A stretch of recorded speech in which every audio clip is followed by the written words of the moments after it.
everybody. This your girl CC with WIB Magazine, and usually I have my co-host on the line with me, but he's sick today. But we have a special guest, Siergio. How are you?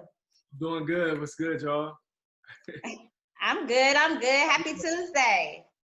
Yeah, I said how you doing. I think you probably, but yeah, happy Tuesday.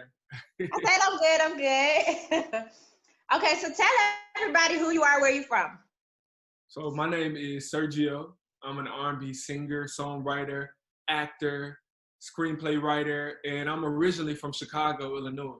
Right now, I live in Atlanta. No, I don't. I forgot. I live in Los Angeles. I forgot that quick. Wow. Right. And it's been a wild year, so I don't even know how I forgot that. So where are you then? In Los LA? Angeles. Yeah, in LA. Okay. So when you was here, what is 3 things you loved about Atlanta? I'll tell you, like, cause I remember the first moment I got there, and I remember the first feeling that I loved. I loved the niceness of the people. You know what I mean? Like, everybody was so nice. Like, I could speak to people and then they'd be like, "What's up? What's good?" Like, versus where I'm from, like, people be like, "What the heck you speaking to me for?" You know what I'm saying? So I really love that. I love the culture, but it's funny because I love the culture, but I feel like the culture died down as more and more people moved there. Like, because when I got there, it was so Atlanta, and then now it's just so much of everybody, which could be a good or a bad thing. You know what I mean? And then the third thing, I like the opportunities, man. Like, when I was a little kid, like growing up, like I never really got to see that many successful Black people in a place where you could be anything that you want to be. And that's what I feel about Atlanta. I feel like that's the city where you can, if you want to be famous, you can be famous. Yeah. If you want to be a reality TV star, you can be a reality TV star. If you want to be a singer, like me, like I was able to build such a solid fan base there. So that's one thing. I feel like Atlanta is the city of dreams, for real, especially dreams that come true. I believe that. That's what I like about Atlanta too, since I've been here. Oh, where you from? I'm here in Atlanta. Well, I thought you said you was from somewhere else for a little bit. My bad. No, Mickey Monday, he's in the DC area, but I'm here in Atlanta. No, I said you from Atlanta too? No, I'm from DC, but I'm here in Atlanta. That's what I mean. I like DC. Yes. But I'm gonna ask you some questions that Mickey Monday wanted to ask you. Okay. For those who are watching us for the first time, give us a short explanation of what to expect from your music. I think that one thing about my music is that no matter what song you're gonna hear an experience, like something that I definitely went through. I think that that's important because I feel like they can connect with you better as an artist when they be like, "Yo, he's singing from a place that, like, you know what I mean, like, that's real and that's genuine." So I think that that's the one thing, like, no matter what, if you like it, if you love it or whatever, you're gonna walk away from feeling like, "Yo, I feel like I know a little bit about him." And I always try to infuse my truth into my music.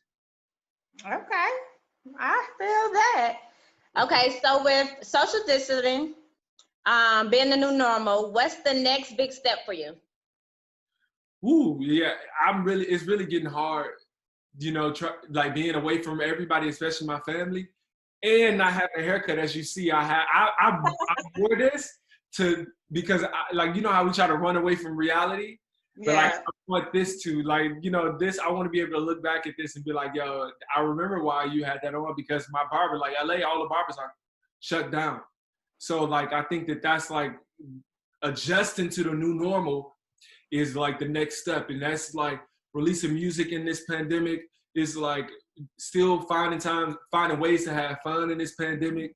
You know, like, you know, even try to date in this pandemic is real difficult because you got to stay away from people.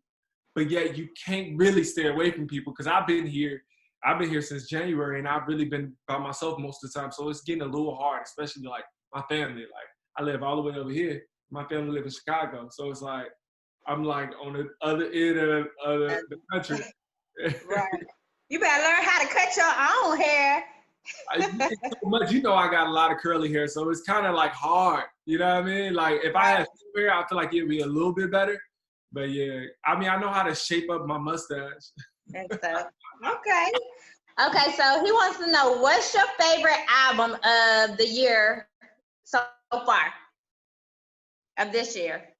So far, the favorite album this year. You've listened to. Hey, what albums that came out this year? This year.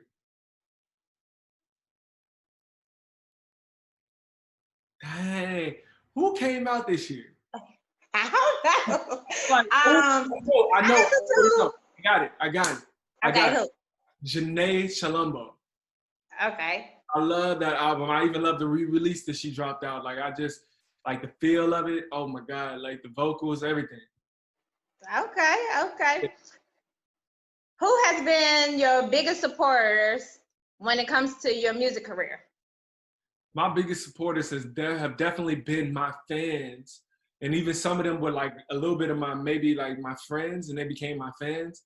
I think they've been like the driving force between me waking up every day and continuing on, because sometimes it does get difficult, like when you want the world to know who you are and you think it's gonna happen overnight just because you have the talent, but it never happens on the time that you want it to happen, you know what I mean?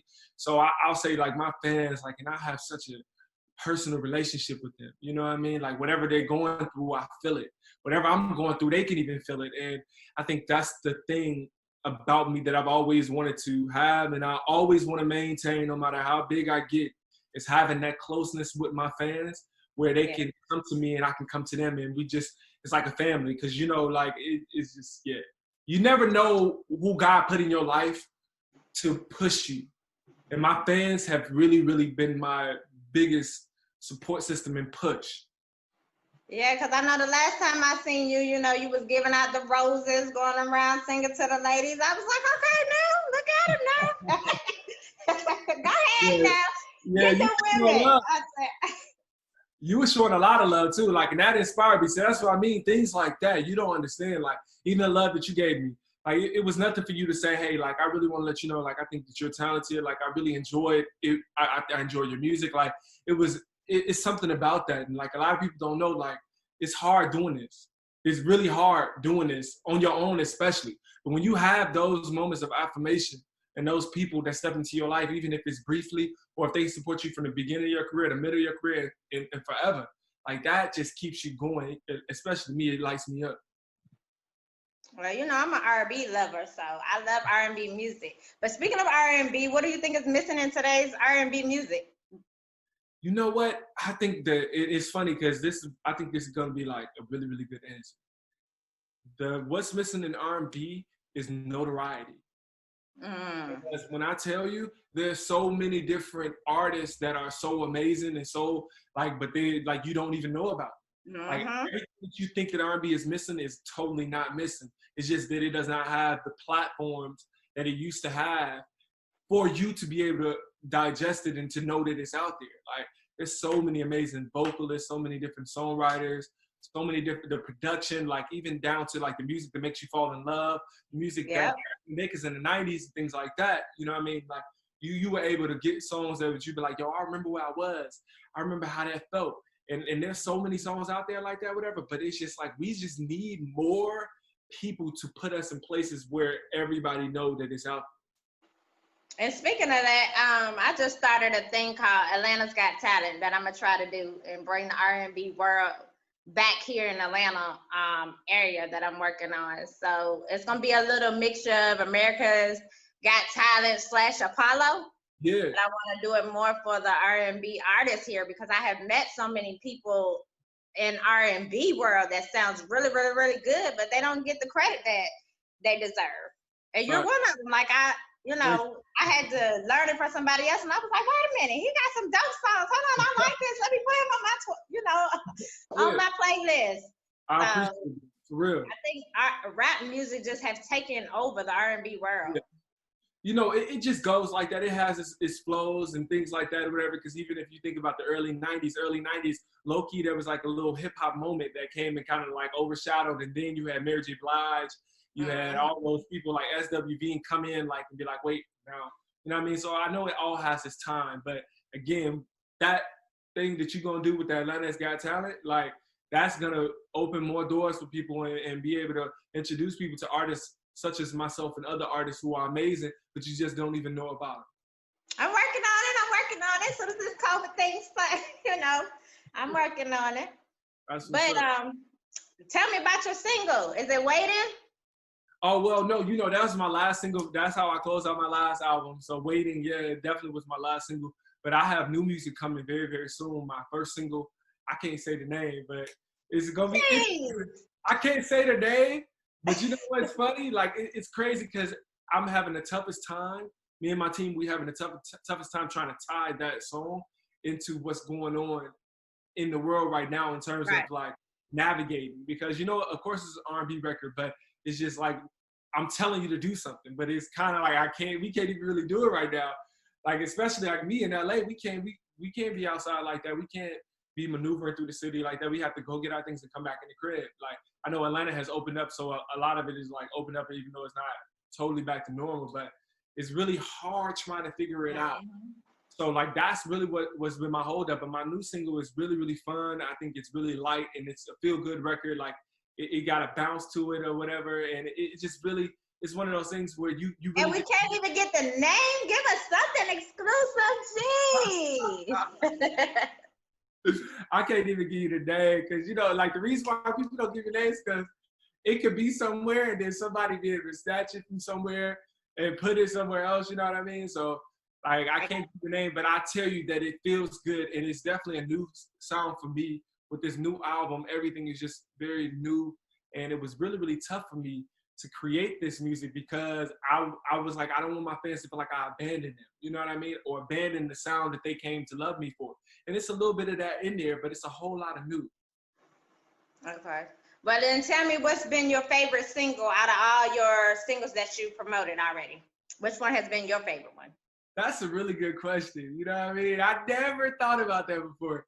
But if my favorite, it would definitely probably be Waiting.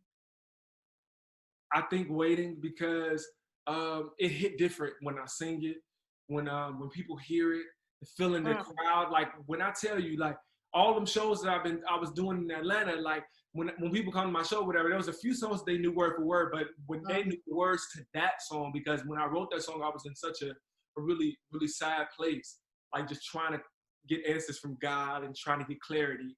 So when I'm singing it back to the crowd and the crowd is feeding it back to me, I mean, I really, like, y'all don't even understand. Like, I know a lot of people say that they can't wait to get rich. They can't wait to get super famous, things like that, whatever. But one of the things that I always dreamed of was having songs that make people feel something and that it helps them at a time in their life. And to know that my song has gotten people through is way more, it fed me way more than any millions of dollars, any top of the charts, any of that could ever do. Just knowing that somebody said, you know what, I was going through this and your song got me through. And that's one of the ones that everybody be like, yo, I felt that joy. Yeah. Okay. Well, I'm gonna go to something fun. So tell me one fun fact about yourself. I'm terrible at fun because I'm such a serious person. Really? Well, I don't know what's fun about me. Like I'm comedic. Like I'm hella funny. Like, but I don't think that I really display that to the world like that. I don't know why, but I think I'm hella funny. But I feel like I display a little seriousness. But let me think what's funny like about me that I know. Because you said funny, right? Fun. No, you said fun. Fun fact. A fun fact about me is, dang, I have met, I don't know. Okay, so let's switch it around a little bit. What is something that people don't know about you that you love doing? Like, do you love writing poetry? Do you love hiking? Do you love picking boogers? You crazy. I'm just saying, like, what is something you could give me that you know you like to do that people don't know about you, since they only see the sexy music side of you? That's real. I'll tell you, a lot of people don't know, which was, and I kind of been telling people whatever, I'm a screenplay writer. And so I write TV shows and things like that, scripts and movies. And a lot of people don't know I do that. But like, yeah, I've been really, really working hard. And this pandemic is really, because I'm a person that's usually on the go, go, go, go, go. But this pandemic told me to sit my butt down, you know what I mean? And I've been really, really, able to focus on my stories. I have this show, it's of comedy, and I created it back when I was in college, like in 2009 or 2010, when I was in college. And it's a comedy, and I created, it's funny because it's the first thing, like I'm one of the first stories on Twitter to go viral, if not the first story to go viral. Like it was a trending topic one day back in like 2010 or something like that. And we had a snow day or something like that in Atlanta. And I was bored, and I was writing as I went along this story about this girl named Felicia. And she's from Atlanta, and she went looking for love for this guy named Siergio. So like I was just writing it tweet for tweet, and I kept writing. I wrote like 3 episodes, and then everybody was like, "Yo, do it, write some more." So then I came back and I wrote a whole season, and it was trending on Twitter, and it was just like a big thing. So I turned that into a TV show, one of my comedies, and I have 3 other dramas. Well, no, one is a romance and 2 dramas. So like I'm really, really heavily into that. Like that's what I spend most of my days doing if I'm not doing music. I'm spending most of my days like writing a lot, conceptualizing, and just really, really like creating stories and creating characters that are gonna be on y'all TV screen one day, on y'all movie screens one day. I can't wait. I was just about to say, even if you do a YouTube series, because that's the new trending thing now, you should definitely do it. For sure, like I'm ready.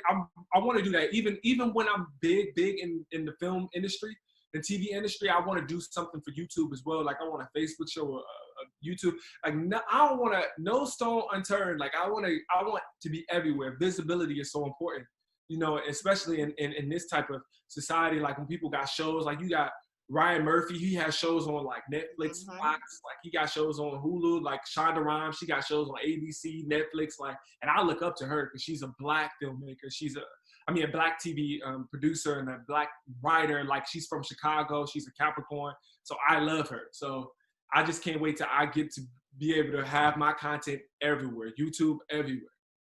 Awesome. Well, congrats. I can't wait to see it. I definitely can. So who are some people you want to collab with? On the TV front or the music front? Let's do both. Let's do 2 apiece. Okay, so on the music, I want to definitely do a duet with Jasmine Sullivan. Like I love her voice. Like I mean, yes. Oh my God, I've never heard nothing like that before. Like that's just truly a talent. And I really, really want to write for Monica. Like that's like a huge dream. Like I love Monica. She's always been. When I was a little kid, like she was one of the few artists that I really knew of, because my mother and them, they listened to older music. Even though they were young, they just loved. Chicago is filled with older music. Like, so I love Aretha Franklin. I love like Donny Hathaway, Sam Cooke. Like I grew up listening to a lot of old people, but when it was time for the youngins to come, like she was young, but I was a baby when she was like, I was a little kid when she came out. And I just really want to write for her. My God. In terms of TV, woo, like I would love to write a show with Ava DuVernay. Like I love her. Like When They See Us is one of the greatest pieces that I've ever witnessed before. I think that she's really, really amazing.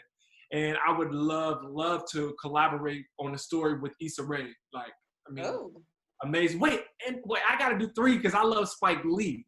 Go ahead. I love Spike Lee. Like, I admire Spike Lee. Like, people don't understand. Like, ever since I was a little shorty, I've been watching his content from a little kid. He's inspired me. He's probably my biggest inspiration in terms of film and TV. Like, when I was a kid, like, my mom was like, you gotta see She's Gotta Have. You gotta see Mo Better Blues. You gotta see, like, you know, there was so Crooklyn. Like, there was so much that I had to see, and I've been following him. I've seen everything he's ever done. And I just really, really aspire to get, just if I can get a 1/4 of his success and just bring Black stories to life as he's done, like, man, like that would be so fulfilling for me. Oh, well, speak it in existence. You got it. It's coming to you. I'm speaking it. I receive it. So out of all the places you've been to, what has been your favorite place? Wow. Okay. Definitely Hawaii. Oh. Hawaii is definitely like the best place I've ever been to before. Like I've never felt more free.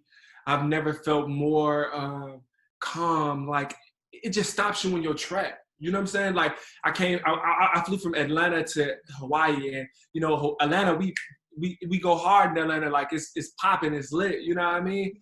Every day of the week. Every day. Like when I tell you, nobody understands Atlanta. There is no calm day. There's no chill day. But when I went to Hawaii, I went to 3 different islands. And my God, like, I mean, Kona was like one of the best islands like one of the best places I've ever been to. Like the trees, they speak to you, you know, like the wind, it talks to you, the water, like, I mean, and I got family there that lives in Hawaii, in Honolulu. And I'm so jealous of them because they get to see this beautifulness every day. But it's expensive over there, right? I had a cousin that did some contracting over there, had to stay for a little while. He was like, it's expensive, but it's really nice. It's so expensive. Like everything there is crazy expensive.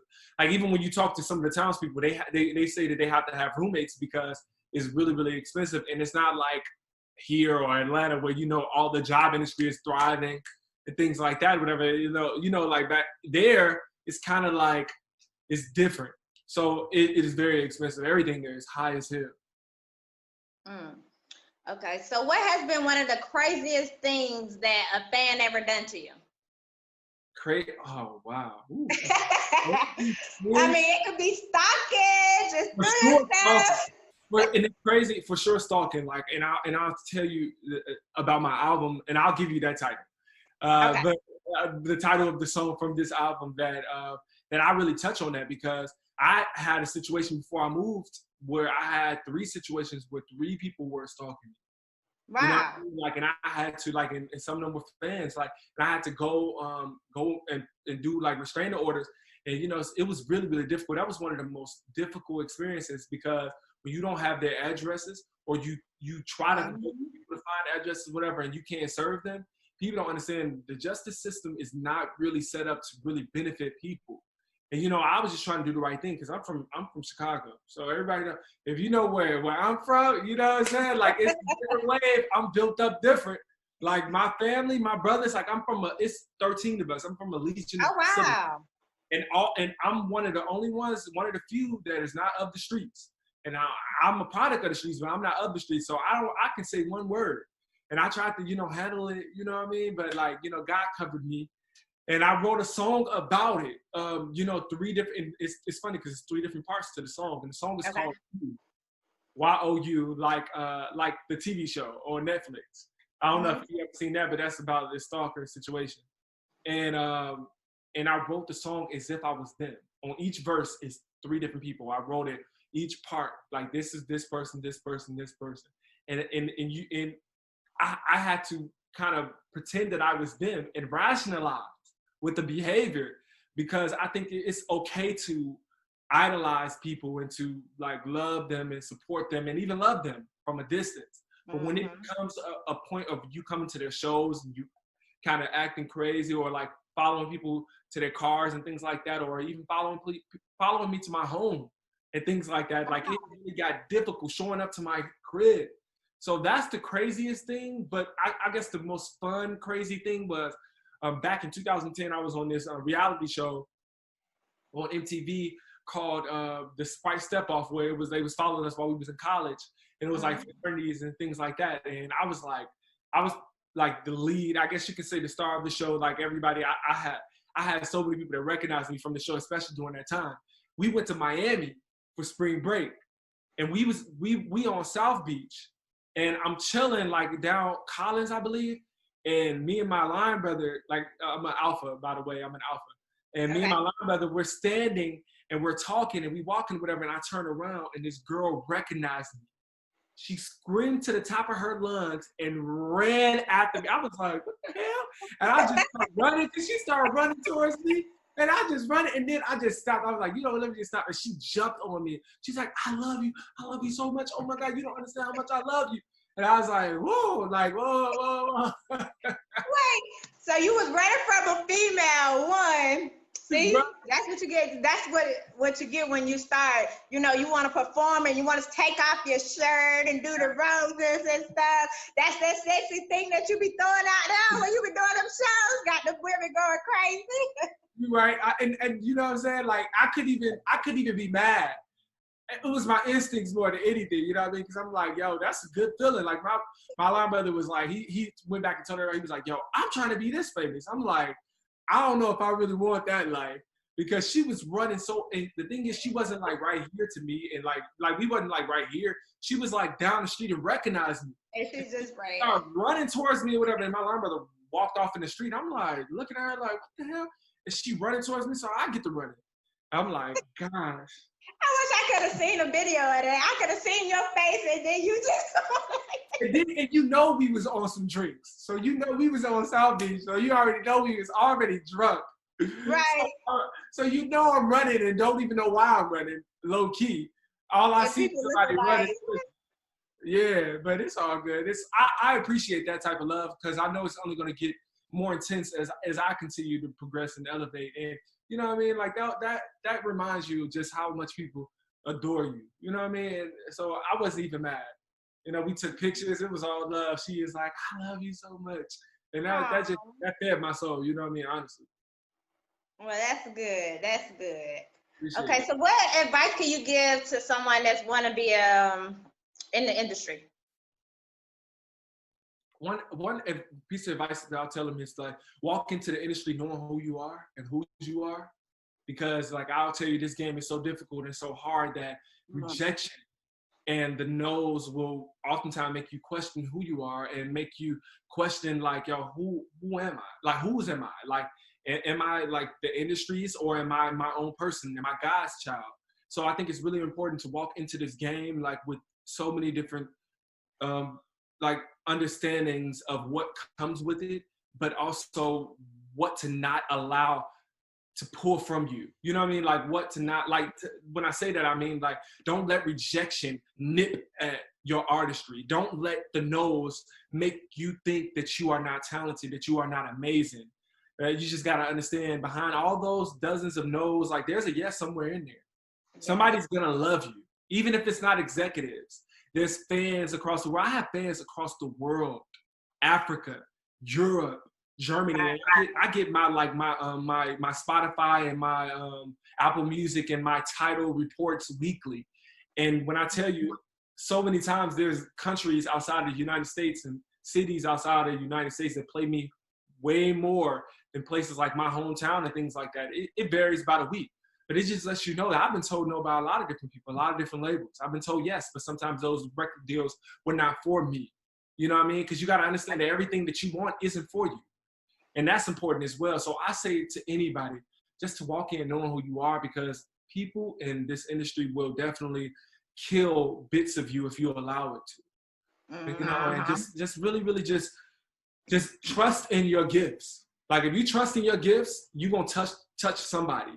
You know, with my last album, I was able to do things that I never imagined in this lifetime. Like I thought that I knew that I could reach people, but who would have ever thought that I would be #1 on iTunes R&B album? Independent, you know, the first independent artist to do that, truly independent. I do this from home. I do it by myself. I have a creative director. I have a few people, representatives. You've spoken to one of them, Brandon, Justin.